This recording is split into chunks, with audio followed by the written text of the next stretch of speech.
dernière soirée de l'ASMP de 2020. Nous avons ce soir le plaisir d'accueillir Thierry Labrier, notre président actuel de l'ASMP, qui va nous parler du PMI.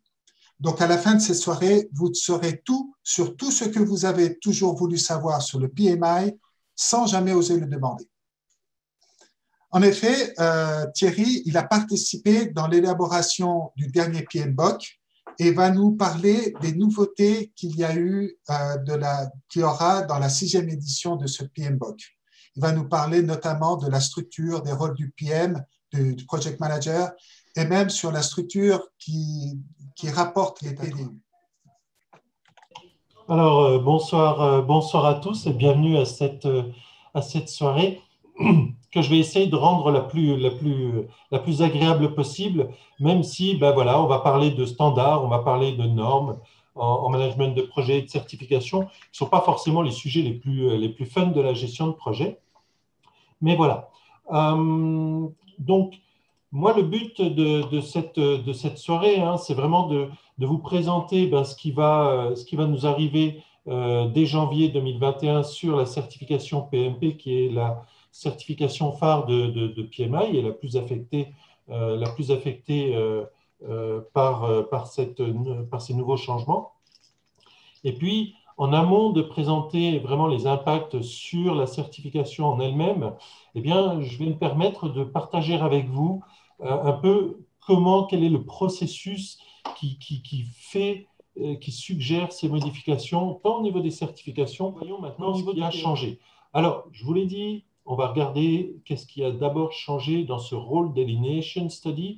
Et ça, c'est intéressant et ça me paraît important de le mentionner parce que ce Role Delineation Study, il clarifie vraiment quel est le rôle d'un chef de projet. Et donc, lorsque l'on regarde les job desks, par exemple, des ressources humaines sur la position d'un chef de projet, eh bien, le Role Delineation Study, il peut être très, très utile là-dessus. Alors, ce Role Delineation Study, voilà, il met la limite à quelque part entre, oui, ce que fait le chef de projet, et puis les activités qui ne sont pas du ressort du chef de projet. Voilà.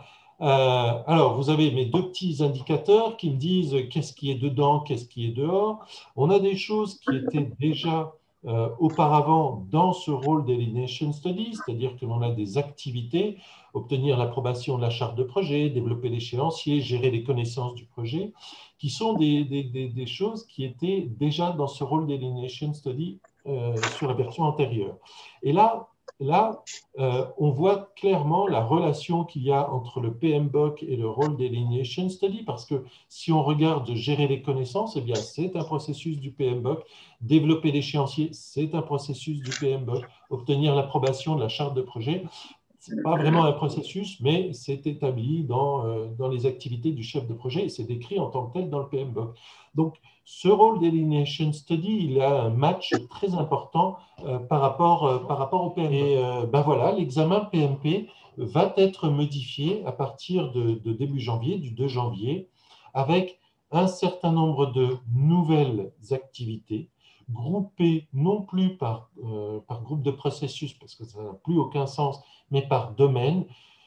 Grosso modo, soft skills, people, processes, et puis business environment. Okay?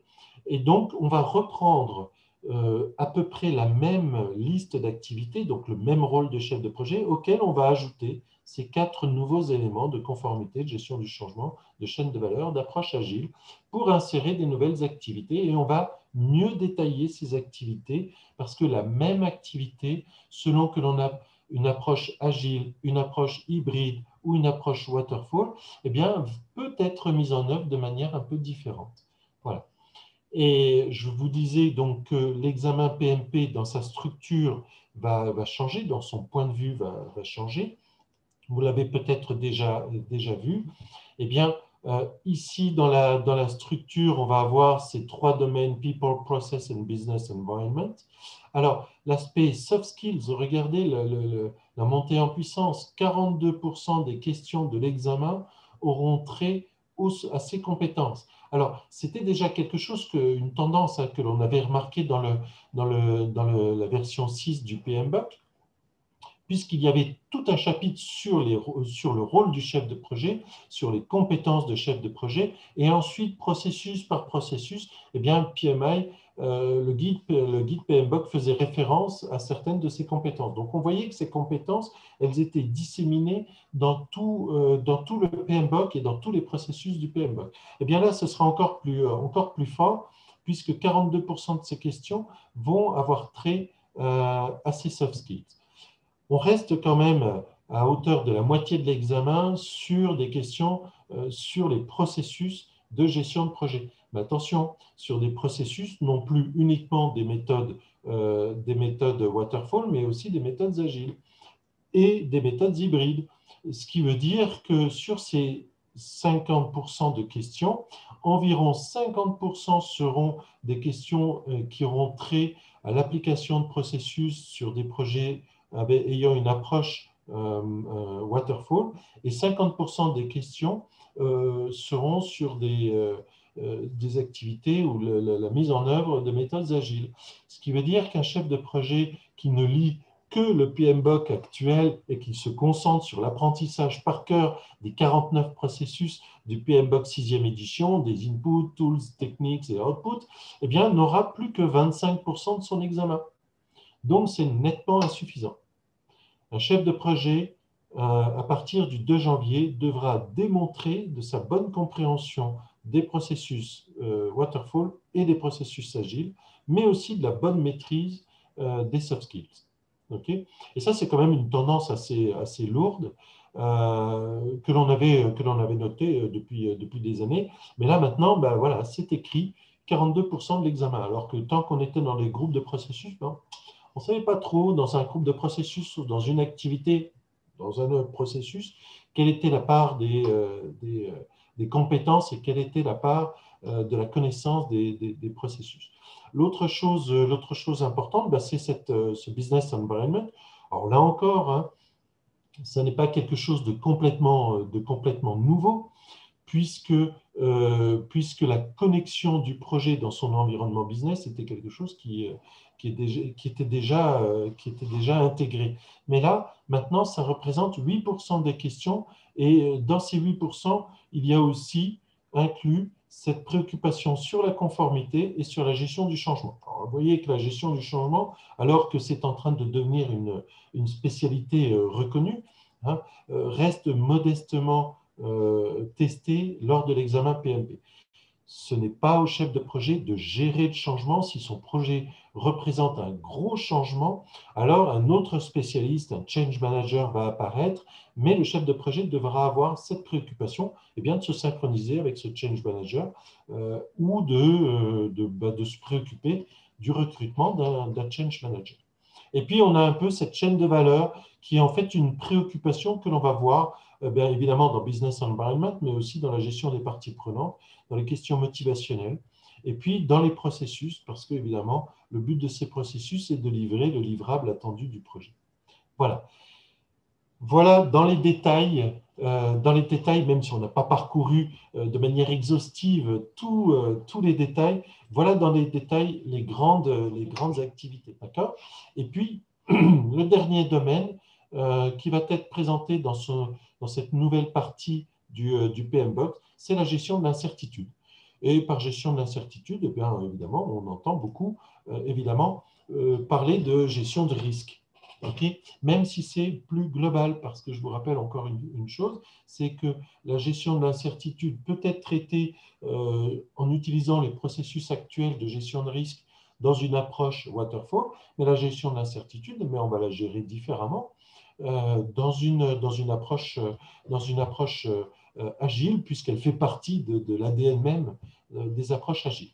Donc ça, ce sont les nouveaux domaine de performance, de gestion de la performance d'un projet selon PMI. L'autre chose qui va être importante, eh bien, c'est le tailoring, c'est-à-dire comment je vais adapter l'approche méthodologique aux besoins de mon projet. Et en fait, PMI va même nous demander d'adapter notre approche méthodologique non seulement aux besoins du projet, mais aussi aux réalités de notre organisation. C'est-à-dire que bien dans certaines organisations ou dans certaines activités, et je pense par exemple aux activités IT dans une organisation, eh bien l'approche méthodologique peut être différente, d'accord, d'un projet à l'autre. Donc voilà comment on décide au départ de l'approche de développement. Là, on est dans le prédictif, dans l'adaptatif, donc dans l'agilité ou dans l'hybride. Et puis, comment on modifie cette approche en fonction des réalités organisationnelles de notre organisation. Et puis ensuite, comment je l'adapte aux besoins spécifiques du projet. Et donc là, c'est vraiment en fonction de la taille, de l'impact, de la visibilité de mon projet que je vais adapter mon approche méthodologique. Et puis évidemment, eh bien, je vais aussi, par des soucis d'efficacité, éventuellement fine-tuner, j'allais dire, mais regarder dans les détails comment constamment réadapter et re-questionner l'approche méthodologique pour qu'elle soit toujours pertinente. Voilà. Alors, presque en guise de conclusion, on a quand même des choses qui vont être héritées de notre PMBOK actuel. Ouf, on est sauvé.